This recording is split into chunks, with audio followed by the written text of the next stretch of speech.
Happy Prince Day, everybody. It's that time. We can't put it off any longer. We've got to talk about Purple Rain. And we're going to be doing a few videos about Purple Rain. Not as many because Purple Rain is by far the most documented period in Prince's life. Whereas 1999 saw very little of any documentation at all, basically.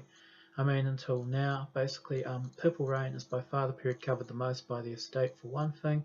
It's also a period where basically Prince went from being a major star, which 1999 turned him into being basically the biggest thing in the world. Basically, Purple Rain ended up selling some 15 million copies on its initial release. Basically 10 million in America, 5 million worldwide. This subsequently added another 5 million. Basically, it became Prince's biggest selling ever album, and pretty much no album that Prince would ever do would basically top it again. Basically, the album made Prince into a phenomenon. Basically, what happened to Michael Jackson in 1983 with the whole Thriller project happened to Prince in 1984 with Purple Rain.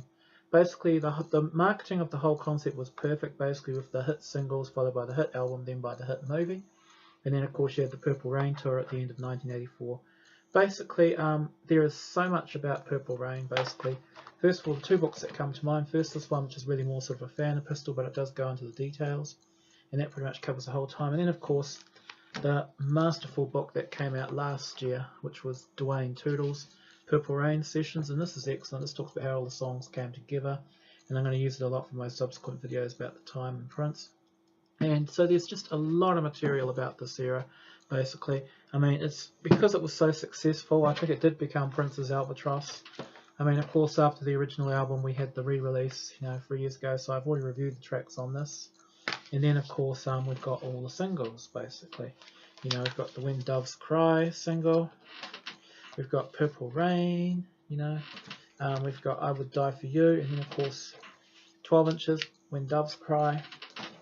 Then the second single, Let's Go Crazy. Third was Purple Rain. Fourth was I Would Die For You. And the last single was Erotic City, Make Love Not War, Erotic City Come Alive, basically. With sorry, that was the B-side, but Take Me With You was the last single, pretty much. And this is the British version. But basically, everywhere you turn, Purple Rain was there. Basically, Prince, the album was #1 for 24 weeks in the American charts. Spent nearly 90 weeks on the chart. It was so successful that it had 1999, Dirty Mind and Controversy all on the charts at the same time. Basically, this album became Prince's albatross. He knew he could never top it. He wasn't, basically the next album he did after it was pretty much more for the fans that stuck around. Prince wasn't actually that happy with the fame. He said remarks like, oh, people only digging it because it's a hit. And I think it was true, because basically the next album, Around the World in a Day, barely sold 3 million copies. It started at #1, but quickly fell out of the top of the charts when people realised it wasn't Purple Rain #2. So what I'm going to do is I'm just going to summarise what I'm going to do for Purple Rain. Basically, it's got the first video. This is basically kind of like an intro. Then I'm going to do a review of What Time Is It, which will be an updated history of the time as well. Then I'm going to do a review of Purple Rain, the album, and that will include the B-sides, basically 17 Days, Erotic City, Another Lonely Christmas, God, and Take Me With You extended mix, because I've already reviewed songs like Weak and Fuck and Electric Intercourse in my Purple Rain Deluxe review. I've actually put that into the Purple Rain playlist, and also this video will be going into the Classics playlist as well. And then after that, I'm going to do a review of the movie. And I actually even think that I might actually do the movie first before the album. I might do it in this order: Time album, Ice Cream Castles, this movie, because I've got so much to say about it, Where are you? Where are you? Answer me, motherfucker. Yo, the bitches are okay, but we need something more exciting, yeah. Like a girls group, yeah, girls group. Something sexy but not dirty, you know what I'm saying? Yeah. Stop, stop, stop. You ladies don't seem to realize how valuable my time is. Now what's wrong? You're gonna make my boys look big. Now what's wrong? Your shoes on too tight? You said we could come up with our own steps, remember? We tried that, remember? Now you're in the best possible position you could be in. So what's happening? Let's have some asses wiggling. I want some perfection. What? That is just so funny. And that's probably what this video is going to be about. Is that really what holds the movie together is Morris Day's acting. He is just hilarious in the whole movie. But there were other good things about it, and there were some really bad things about it. It feels like it was made in 1979 rather than 1984.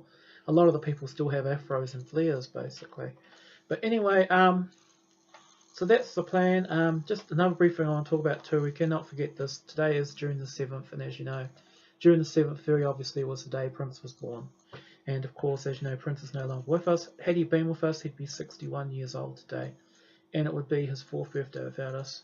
The June the 7th is an important date too, because in 1984, 85 and 86 Prince played a series of birthday gigs, and they were all really good, very popular concerts. The first one I believed he just played at 7th Avenue here in Minneapolis, and then the second he played, I think, the second and third he played them at Detroit. I know the third he definitely played, the third in 86, birthday parade was definitely at Detroit. But basically, it makes us reflect. I mean, this is actually a day I choose to acknowledge Prince more than his death anniversary, because I celebrate life. I think it's more important to enjoy Prince on this day he came into this world rather than the day he left this world. And I think June the 7th, you know, make it purple. It's a very important day for everybody in the Prince world. And yeah, so that's the whole video. I'm not going to go on forever today, and keep it purple.